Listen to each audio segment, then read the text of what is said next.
Hello, I'm back on Reviews and Reacts, and remember, so you don't have to. Today, we'll be watching Terminator 2 Judgment Day, which is said to be one of the best Terminator films ever.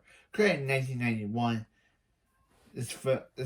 the whole behind the scenes thing of, like, as I said before, this all after the filming of Terminator 2, James Cameron and Lynn Hamilton would they would go on to date, then get married, and then years later in 1997 get divorced. Which is kind of interesting that James Cameron would later go on to date and marry one of his stars of this after the filming of this film.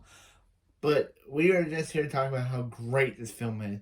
It has action, it has suspense, it has a good villain in the T-1000 who is a great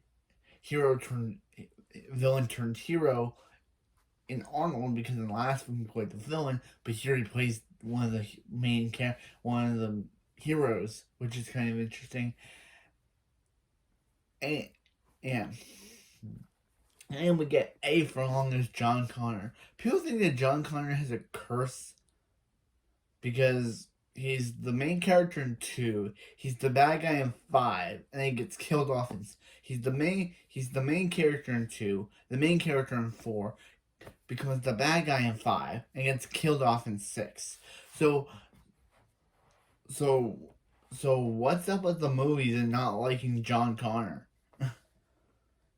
Some people dislike this film for the casting of A for Long and his role as John Connor, just like they dislike Phantom Menace and the role of Anakin Skywalker and Jake Lloyd. But I gotta say, I love A for Long in this. A for Long played a young John Connor really well, and it's kind of interesting that during the filming of this, he kept growing in height and aging up, so they had to do something to counteract that to make him still look like a kid. But yeah. But anyway, let's review Terminator 2 Judgment Day. Next is Rise of the Machines, and we all know how that film's kind of meh. How that film's kind of okay. That film's kind of okay. But yeah, let's watch Terminator 2. Terminator 2 Judgment. Terminator 2 Judgment Day.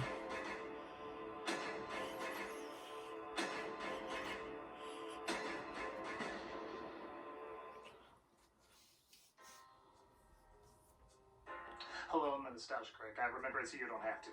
Apologies, you've caught me in the middle of kind of an embarrassing therapy session. Now, critic, there's nothing wrong with therapy. But this just seems so silly. Critic, as the world's most sought-after first world Dr. Pity. I've heard it all. Dr. Pity, your 5 o'clock says her best friend didn't like her Instagram post. Tell her that's a class 2 emergency. I'm only taking class 3s for now. I just have what seems like a little problem, but I just know I'm blowing it out of proportion. Dr. Pity, your 6 o'clock says a Starbucks barista got his name wrong. Move him up to 4. How do you deal with something like this? Well, have you portrayed yourself as both the hero and the victim? Yes. Have you complained on social media instead of talking to friends? Of course. Have you declared your life as just like that drama Curb Your Enthusiasm? Yes, I've done all of that. Dr. Pity, your 2 o'clock says they saw a black person in the park. And? That's it. Tell her to drink a bottle of Raid and all will be right with the world. Doctor, is there any hope for me? Well, I don't think you've said yet what the actual problem is. Oh, yes, of course, sorry. You see, I started Terminator month, and Terminator 2 might be too perfect a movie for me to critique. What? Did you hear that prescription of Raid I gave earlier? Yeah. So you probably wouldn't fall for that. I'm gonna say no. Terminator 2. There's a bit of a stigma against action movies. Oh, not from the general public, they're popular as hell. I'm talking about with critics and film historians. While everyone agrees they're often a lot of fun, they're not given much attention as great art. There are some that break the mold, pushing complex stories and characters, but for the most part, action films are seen as just an enjoyable waste of time. This is a shame because 1991's Terminator 2 Judgment Day is about as flawless an action film as you can get. Become mind-blowing ideas? Not especially. Characters as complex as Tennessee Williams? I wouldn't go that far. But think of comedies that Buster Keaton and Charlie Chaplin did. Some are deep and meaningful, but others just give people a good time in the most spectacular way, and they're hailed as classics. Terminator 2 is a classic in the same way. It pushes the envelope not just in technology, but also stunts, imagination, and clever storytelling. It's one of those films that's hard to find anything wrong with it. And this is a movie that stars the Jingle All the Way guy as an intimidating killing machine, with an accent nobody ever questions. I enjoy using comedy as a means to review something because I think it can offer a unique and interesting point of view. But I'm not gonna lie, it's gonna be tricky using comedy to review something that I think is virtually flawless. Well, critic, the answer is clear. Just do your best to review it. You think so? Yes, if it doesn't work, the internet is always open and kind. I'm sure they'll forgive you. That's true. I did underestimate the loving nature of online culture. So give it your best and never call here again. Will do, Doctor. Dr. Pity, your 1 o'clock says he had to make small talk and didn't know what to talk about. Cancel all my appointments. I'll see him right away. Yes, Doctor. Hello? I'm listening. She said she never saw any of my movies. I didn't know what to do. Let's take a look at what I consider an action masterpiece. This is Terminator 2 Judgment Day. The film opens familiarly enough, with the future still being in ashes. I think this film had a bit more of a budget than $6.5 million this time. 3 billion human lives ended on August 29th, 1997. We didn't think releasing Air Bud would have this big an effect. The film does a good job catching you up and honestly works as a standalone sequel. Many people, including myself, saw this one prior to the first film. My only criticism, it does way too good a job making me want to play the arcade game again. I could have gone to college twice with the amount of quarters that thing guzzled. Skynet sent 2 Terminators back through time to destroy the leader of the human resistance, John Connor. Oh, whoops, our bad. This resistance is led by John Walsh. Police need your help to find the convicted killer. After an opening credit sequence of, again, truly unforgettable imagery, we cut to 1991 where the Terminator, played again by Schwarzenegger, is sent back to, well, do some shopping. One of the things I don't think this movie gets enough credit for, the extras are amazing. I mean, even in the best movies, you find some actors who say a line a little weird, but everybody in this is 100% believable.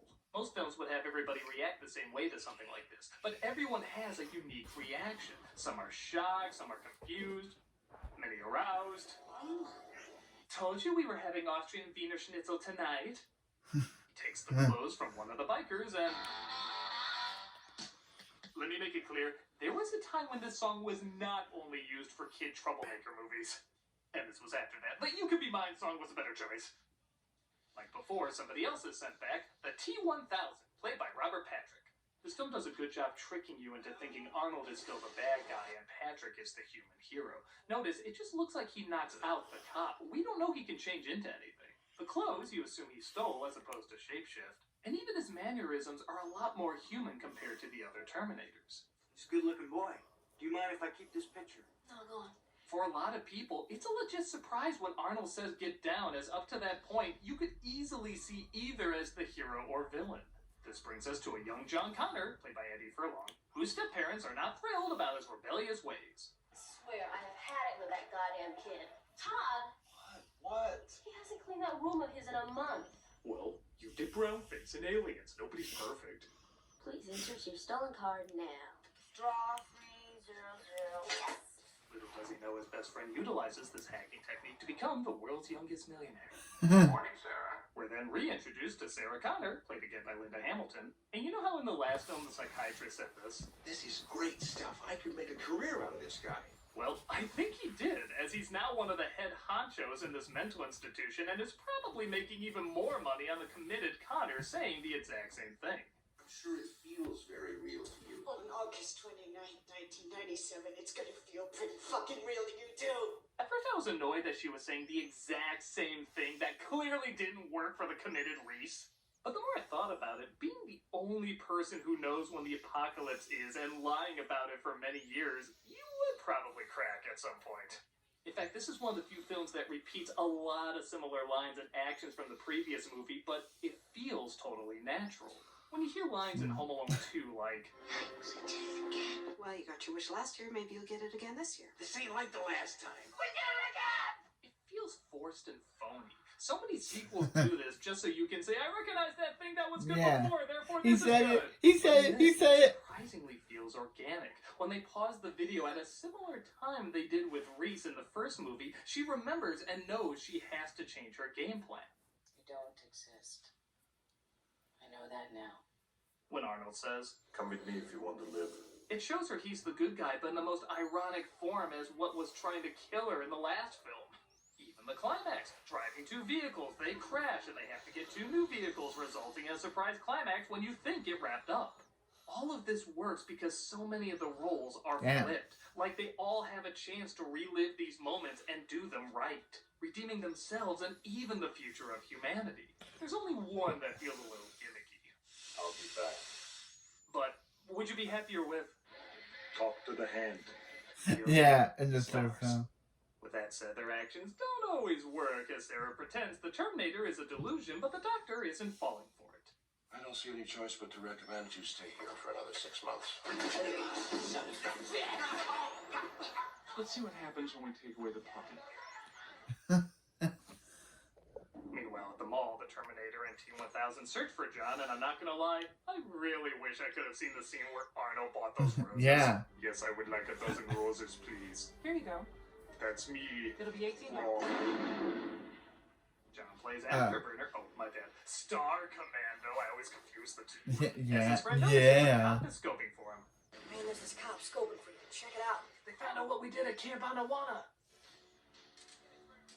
Anyone else grow up hating this kid? Yeah. You had one line, Actually, I you didn't used it to grow be up enough. hating. I just Enjoy your hate station. him.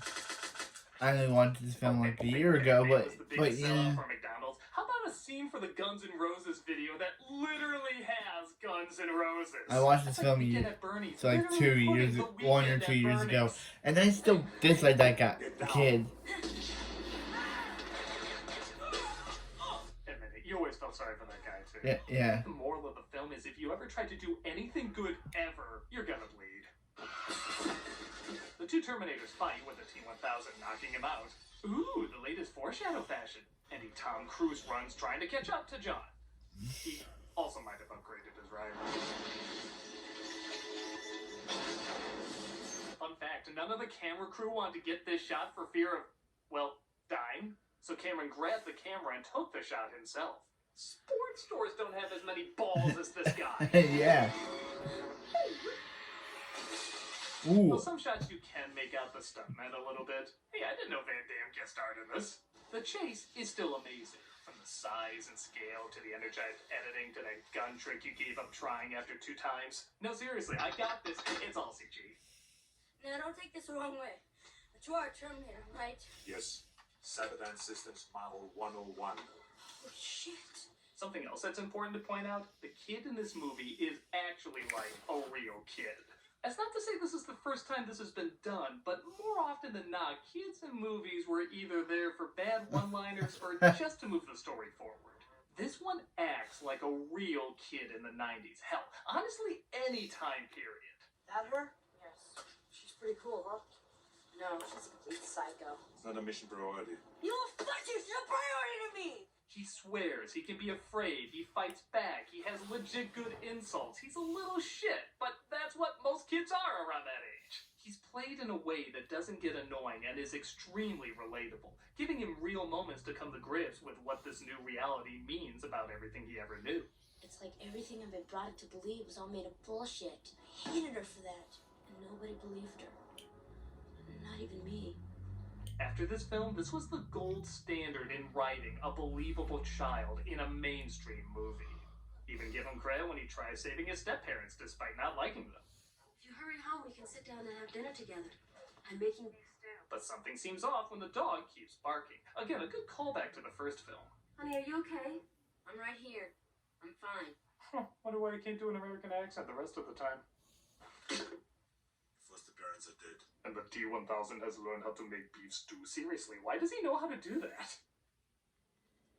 After teaching the stepdad not to drink out of the carton, the T-1000 continues his search while John figures out the Terminator technically has to do anything he says. That's one of my mission parameters. Stand on one foot. Yes! Now say right, Sonia, what's your best movie? Push it, you little shit. Red I also Sony, like what's this that? reversal where the kid has to be the adult teaching him why it's wrong to kill. You just can't go around killing people. Why? Because you can't. Why? Because you just can't. Why? I order you to help me. Okay, I love you. Bye-bye. Jeff decides to throw his mother out the institution, as it looks like Sarah has the same idea. After this weird scene. No, I never liked this. That reminds me of the Tastes like peeking in the that reminds me of that scene of JoJo's Bizarre Adventure where where Bucciarati licked Giorno's face to see if he was lying. If he was lying or not because of the sweat of lies. Maybe that's what he's doing. Maybe he's licking Sarah's face to see if she sweats when she lies. Friggin' 1991? This looks better than some CG effects you see today. Hey, I got a full house. Wait until I tell Mr. Clamp. I kind of admire that this is shot like a split screen. Almost like they're indicating they used the same actor to play both parts, but then get shots like this where you realize it had to be twins. Only later to actually duplicate the same actor. This film's goddamn amazing. John and the Terminator show up shortly after. You gotta promise me you're not gonna kill anyone, right? Why? I swear I will not kill anyone. Huh? Thanks Skynet for loopholes. What the hell are you doing? He'll live. In other news today, a security guard died due to loss of blood in his legs. Sad and weird. This reunion will be great. Yep, everyone's reaction to all the other Terminator Exactly how films. it went when they asked her to do that. Yeah. Wait here. He shoots her in the legs. Shoot it. I like that all these guys are clearly knocked out hard, but the security guard is given this treatment. Well, I'm down for the count. Oh, who am I kidding? I'm just not paid enough to deal with shit like this. It's okay, Mom. He's here to help. It's okay. John convinces her that it's okay until it's not okay. Meanwhile, the internet is like, that's good, but it needs more Homer and a push. As good as the CG effects are, the practical effects are even more mind-blowing, as every time the T-1000 is torn apart, it's always a practical effect. That means this, and even this were all shot in front of the camera. For as groundbreaking as the CG is, they knew they had to combine it with other effects because the eye would get too used to it and would start to look phony. Like, sadly, so much CGI has today because it's been so overused. They fight off the T-1000 and don't take any chances with parts left over.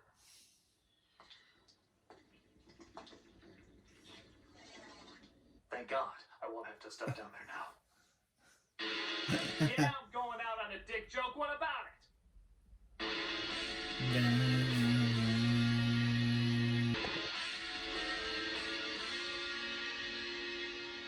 I'm so glad after I gushed how good the effects are, we get arguably the worst rear projection in the movie. Maybe it's like Sin City and Tarantino took over directing for a bit. Hamilton doesn't have any shoes on. What were you thinking? You cannot risk yourself, even for me. Do you understand? Sarah gives John a hard time for coming to save her, causing him to tear up. What's wrong with your eyes? Nothing. I always found it odd that a machine based on biological termination Doesn't doesn't know what crying is. Though maybe the idea is he knows how, just not why. Either way, what a girly man! What's your story? Meanwhile, the T-1000 searches for a new vehicle. Say, that's a nice bike. Well, we have the shtick for the next Terminator all set up. I guess it doesn't help that after I praise the kid dialogue too, these couple of lines here do seem a little Disney afternoon. You say, no problemo. And if you want to shine them on, it's hasta la vista, baby. He got 98% of it down when some can't even get 1% of it down. I say cut him a little slack. Yeah. My God, he actually got to the chopper. I know I said this film doesn't have the deepest ideas, but that doesn't mean it has none at all. There are some very poignant moments that arguably need to be in a film like this if it's to hold any weight or suspense. We're not gonna make it, are we? People, I mean. It's in your nature to destroy yourselves. Just look at where the franchise goes. Yeah. Yeah, look at where the franchise Well, goes. back to making guns look like the coolest goddamn thing in the world. It's definitely you. Guns are Does bad. continue to bond with the Terminator, forcing Sarah to think back at all the deadbeats she dated in the past. It would never leave him, never shout at him or get drunk and hit him. This machine was the only one who measured up. It gives me hope that vibrator technology will advance to raising kids too. Then I'd be set. She has, honestly, one of the freakiest dream sequences I can remember growing up, when she sees her past self raising John in what could have been an alternate life. That uniform makes your calves look chunky!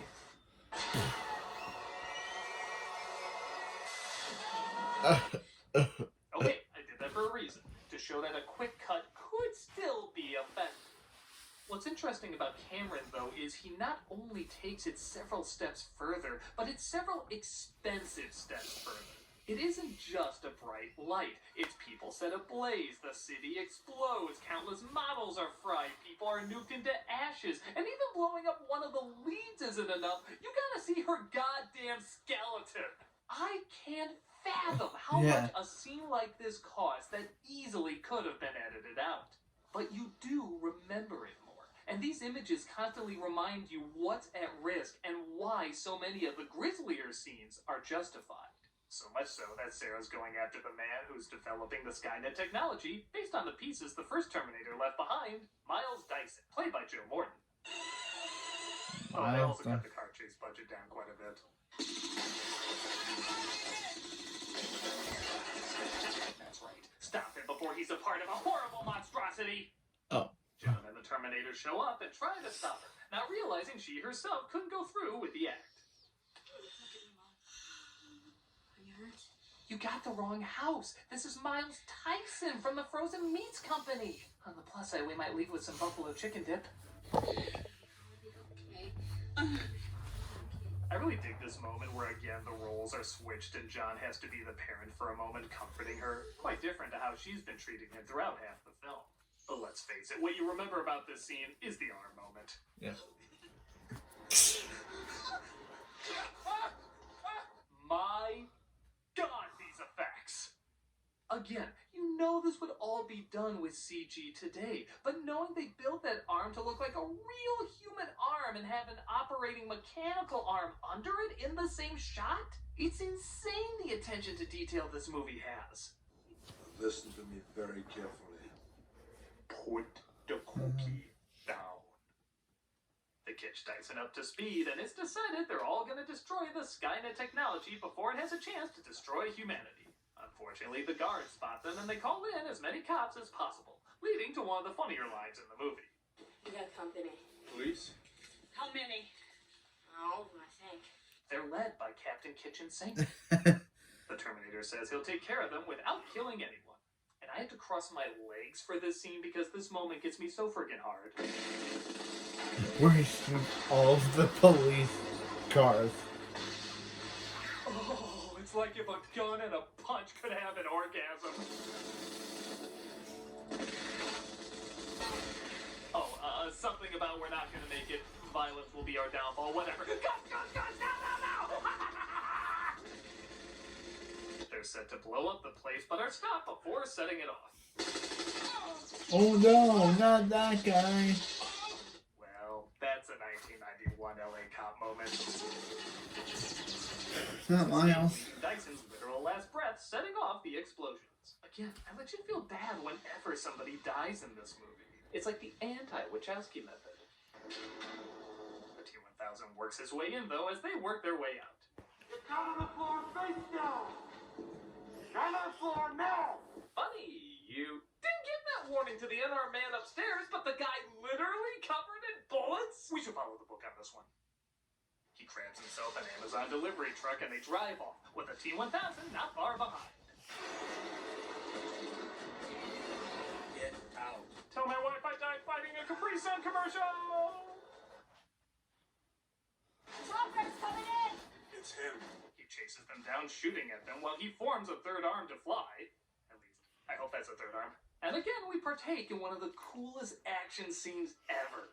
I still have trouble convincing younger people sometimes that they really did all this. No CG, no removed wires, no models. They just flew a goddamn copter under bridges, over bridges, even into a truck. Goddamn unbelievable. The only thing that could make this seem better is this music. Crash and have to get different vehicles, resulting in my personal favorite badass moment.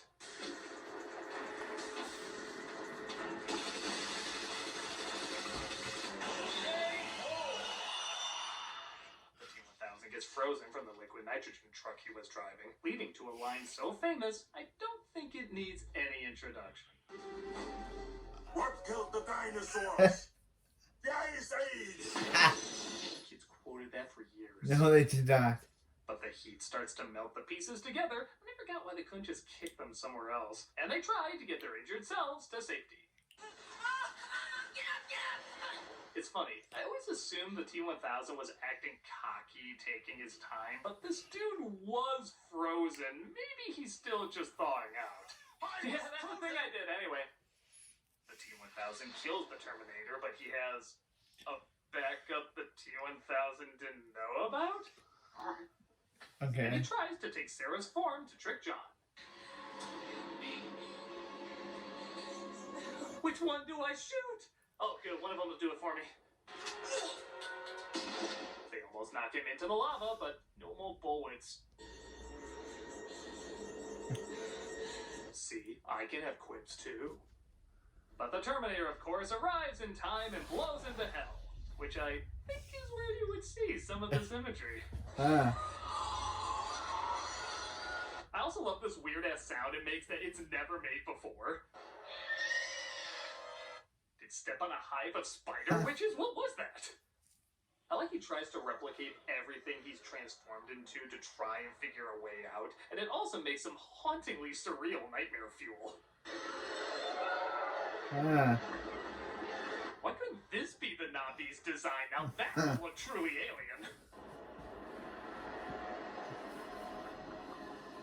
We like to thank James Cameron for becoming Terry Gilliam for a few minutes. I need a vacation. And Joss Whedon. They burned the material that could give birth to Skynet. Hey, what about the other arm? Don't worry about it, the sequels don't. But it's revealed that it'll never be fully prevented unless the Terminator himself is terminated. I don't know why you cry, but it's something I can never do. I just learned to do comedy. Tears is not part of the Arnold package. Twins. He's slowly lowered into the lava. Alien 3 finally knows what to rip its ending off of, and he even gives his own Siskel and Ebert review of the movie going down. It's okay, honey. We'll just buy you a new Terminator. Or a GoBot or something. The film ends with the uncertain future rolling ahead. Not sure if what they did will save humanity or not. Which is quite different from the original ending they had, where they clarify the future is 100% safe. 1997 came and went. Nothing much happened. Michael Jackson turned 40. He looks like he has 10 more years in him. It's funny because I didn't really like this ending because it didn't leave it open if the future was altered. If anything, the first film indicated it can't be altered, but now I look at this thinking, well, we could have saved us some pretty unnecessary follow-ups.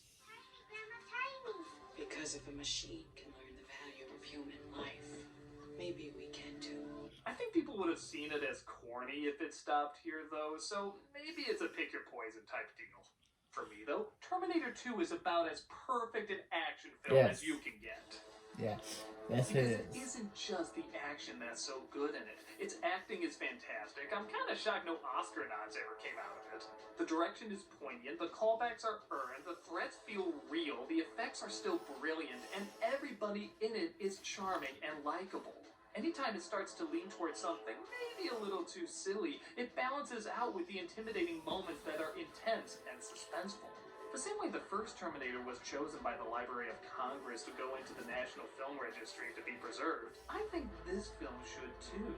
It's not one of the Citizen Kanes of drama, but I would argue it's one of the Citizen Kanes of action, and action does play a big part in entertainment. It's timeless in so many ways great films should be timeless, and despite it still being massively popular, I think it deserves more respect for the impact that it had. So keep watching it, keep talking about it, and let's never let the respect for this amazing movie ever die. I'm a nostalgia critic guy, remember? So you don't Have to. You just can't go around killing people. Why? Because you can't. Hey, Okay, so that was Terminator 2 Judgment Day, and I gotta agree, it is one of the best Terminator films of all time. The action, the character, the story, Sarah Connor, even though this would be the final time we'd see Linda Hamilton in any Terminator property until Dark Fate. Which is kind of sad that we wouldn't see her in any other Terminator property until Dark Fate. Because this would have been a perfect send off to Sarah Connor. Because it's such a good film. Like, it shows her in the future with, like, there's an alternate ending where it shows her in the future with her watching John and his daughter. I don't know who played adult John Connor in this, but he kind of looked like he just came off of Friends. He looks like Joey from... Wait, no, not Joey. He looks like Ross from Friends. But yeah. But anyway, next we'll be checking out Terminator 3, Rise of the Machines. The first movie did not feature Sarah Connor.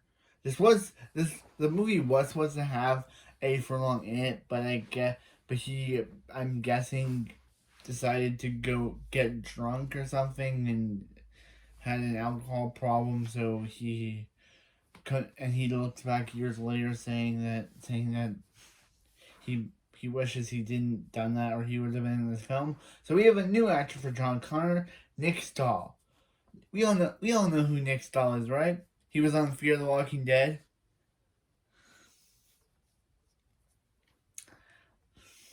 As John Riley.